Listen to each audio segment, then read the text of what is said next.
하나님은 왜 문제를 없애지 않으시고 품게 하실까? 아브라함의 삶을 보면 그의 가장 큰 문제는 곧 자손의 문제였습니다.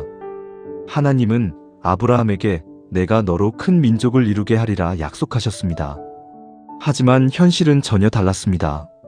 나이는 많아져가고 사라는 아이를 낳지 못하고 약속은 이루어질 기미가 보이지 않았습니다. 아브라함의 마음속에는 늘 하나의 질문이 있었습니다. 하나님, 약속의 씨는 언제 주어집니까?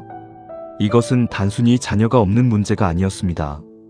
하나님의 약속이 어떻게 이루어질 것인가에 대한 문제였습니다. 그런데 하나님은 그 문제를 즉시 해결하지 않으셨습니다.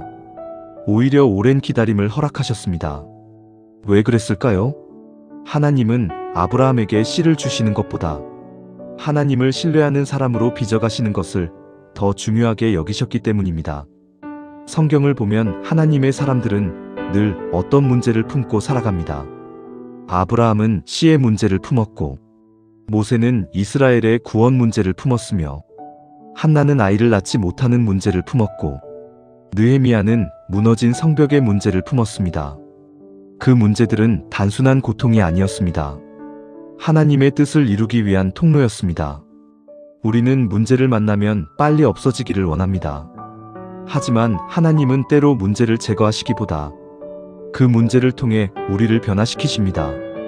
문제는 하나님이 떠나셨다는 증거가 아닙니다. 오히려 하나님께서 역사하실 영역을 보여주는 표지판일 수 있습니다. 아브라함은 씨의 문제를 통해 자신의 무능함을 배웠고, 인간적인 방법의 한계를 배웠으며, 하나님의 신실하심을 배웠습니다. 그리고 결국 믿음의 아버지가 되었습니다.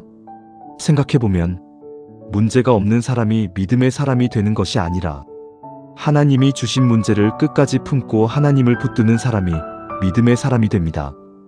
어쩌면 지금 내 삶의 가장 큰 문제는 나를 괴롭히기 위해 존재하는 것이 아니라 하나님이 나를 빚어가시기 위해 허락하신 것일 수 있습니다. 하나님은 문제없는 사람을 찾으시는 것이 아니라 하나님의 약속을 붙들고 문제를 견디며 믿음으로 걸어가는 사람을 찾으십니다. 그리고 그 문제의 끝에서 우리는 답보다 더 귀한 것을 얻게 됩니다. 바로 하나님 자신입니다.